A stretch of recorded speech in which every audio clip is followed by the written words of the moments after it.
Is this the dagger?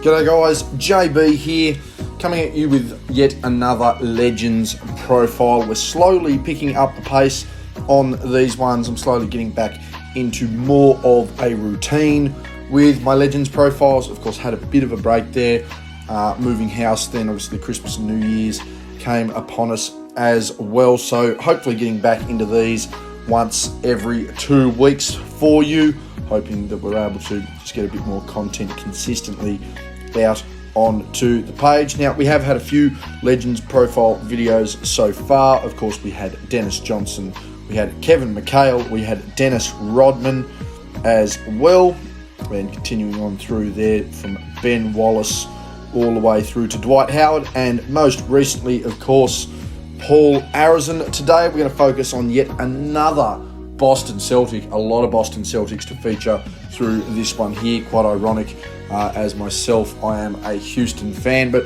today we're going to focus on the late, great Sam Jones, one of the greatest shooting guards in league history. One of only two men with 10 NBA championships to his name. A clutch shooter and one of the best and most important Celtics of that famed run of the 1950s and 60s. So, without further ado, let's get into it. Let's get into the Legends profile that is Sam Jones.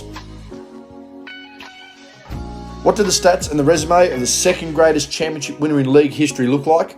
Let's take a look at Sam Jones' resume and statistics. He was a 10-time NBA champion, a 3-time All-NBA second-team selection, and a 5-time All-Star selection. Jones finished top 10 in MVP voting 3 times and top 5 in MVP voting twice. Now, before I get into Jones's statistics, again, it must be remembered that there is limited to no data available on defensive numbers. There is certainly no official data on defensive numbers. There are no turnover numbers. There was no three-point line during his career. And there are, in fact, instances where some statistics weren't recorded. Therefore, there will be some deficiencies in some statistical areas. In the regular season, he played 871 games, averaging 27.9 minutes per game. He averaged 17.7 points, 4.9 rebounds, and 2.5 assists. He shot 45.6% from the field and 80.3% from the free throw line. In the playoffs, he played 154 games, averaging 30.2 minutes per game. He averaged 18.9 points, 4.7 rebounds, and 2.3 assists. He shot 44.7% from the field and 81.8% from the free throw line. In the NBA Finals, he played 64 games, averaging 29.9 minutes per game. He averaged 17.9 points and 4.9 rebounds. He shot 46.1% from the field and 82.2% from the free throw line. For a player with the second most championships in NBA history and an uncanny ability to make the big shots down the stretch for the greatest dynasty in the history of North American sports, Sam Jones is seldom spoken about when it pertains to the greatest shooting guards of all time. In an era of elite guards that saw him play second fiddle to the likes of Bob Cousy, Bill Sharman, Jerry West, and Oscar Robertson, Jones became the designated pinch hitter for the Boston Celtics throughout the 1960s as they ran roughshod across the basketball world. He may just be the least remembered star of those fabled teams, with players such as Bill Russell, Bob Cousy, John Havlicek, and Tom Heinsohn having far better looking resumes, but not one of them delivered as much on the offensive end, night in and night out, as Sam Jones. Jones's weapon of choice was the bank shot, a weapon he was able to fire off in any situation. Whether it be from the 45 on the wing to twisting and elevating above his opponents, Jones could bury a team's hopes and dreams in one swift move, something he did time and time again in big moments. For his efforts, Jones retired the second all-time leading scorer in Celtics history behind Bob Cousy, having only been surpassed by John Havlicek, Paul Pierce, Larry Bird, Robert Parrish, and Kevin McHale since his retirement in 1969. As a single-game scorer, Jones's career high of 51 points against Detroit on October 29, 1965, stood as a franchise record and its only 50-point game until it was broken by Larry Bird on March 30, 1983 against Indiana. As a Celtic, Jones ranks inside the top 10 for games played, minutes played, field goals made and attempted, free throws made and attempted, as well as total win shares and offensive and defensive win shares.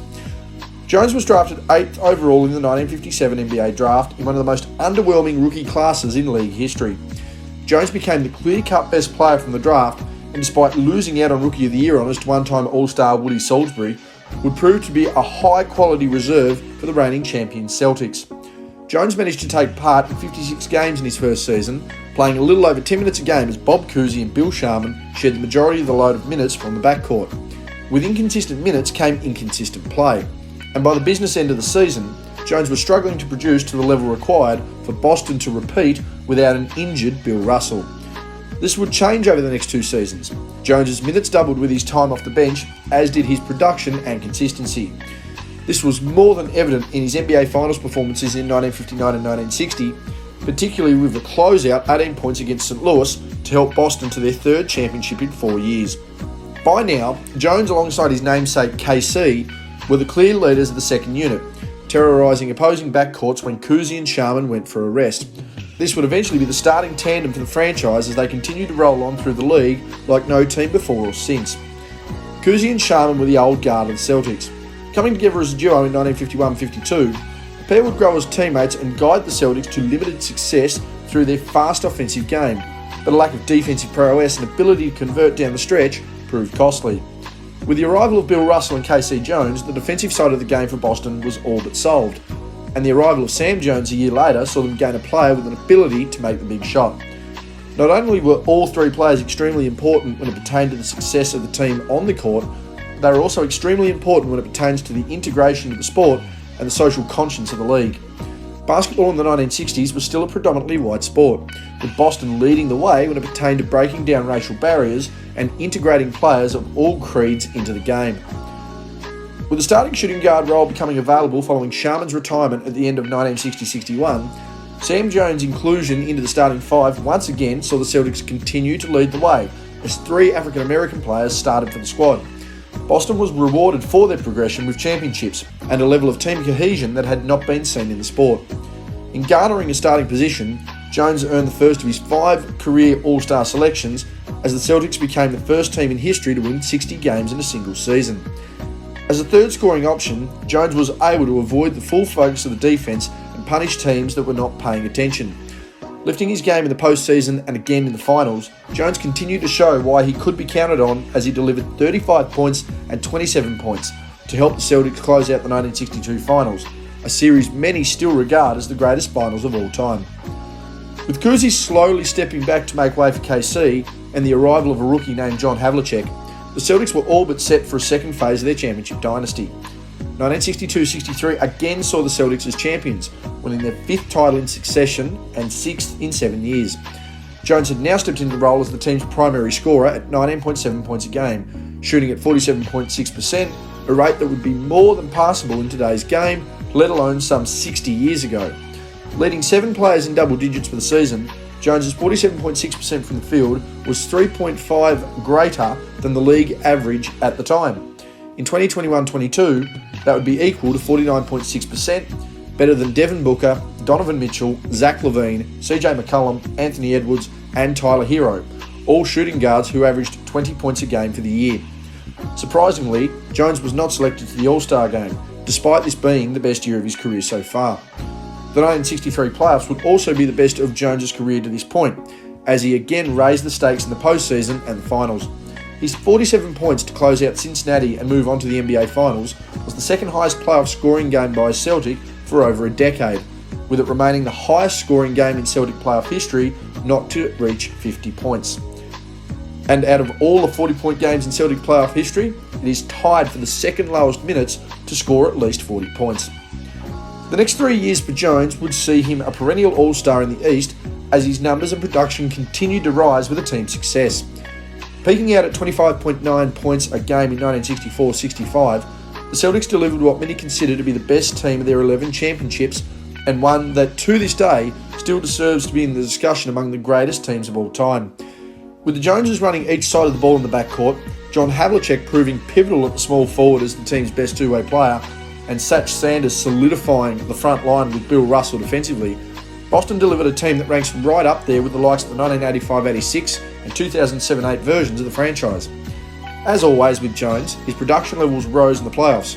In the regular season through 1963-4 to 1965-6, Jones averaged 23 points, 5 rebounds and a rounded 3 assists.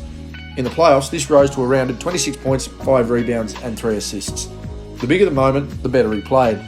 This was reflected in the recognition he garnered around the league as well, earning 2 of his 3 All-NBA second teams in 1965 and 1966. The NBA Finals in these years again saw Jones deliver when it mattered as well. Jones averaged 25 points a game in Boston's 4 wins in 1964, with the team going down by 24 in the game he scored just 6 points. The 1965 Finals saw him average around 28, 5 and 3 on 47% from the floor in a 5-game series win, convincingly outplaying Dick Barnett. While the 1966 Finals saw Jones average around 23, 6 and 3 to help secure the franchise's 8th consecutive championship. With Boston failing to make the NBA Finals in 1967 despite Jones's All-NBA season, many wondered where the team would go and what direction it would take. With Larry Siegfried at the point guard and Bailey Howell at power forward, the Celtics reloaded in 1968 as Jones had one more season as an All-Star and averaging 20 points. With the team balanced once again, Boston would return to championship success. However, the evident decline by Jones was reflected in his numbers, and the age of the team was becoming more and more of a factor. By 1968-69, Boston limped into the playoffs by the skin of their teeth and produced one final run to deliver their 11th championship. For Jones, this would be his last season. Along with Russell, both men had delivered 2 full hands of championship rings and cemented themselves in history. Jones's final season saw him provide from the bench, as a taller Celtic team controlled the game. Jones's contributions to the Celtics have never and will never be forgotten.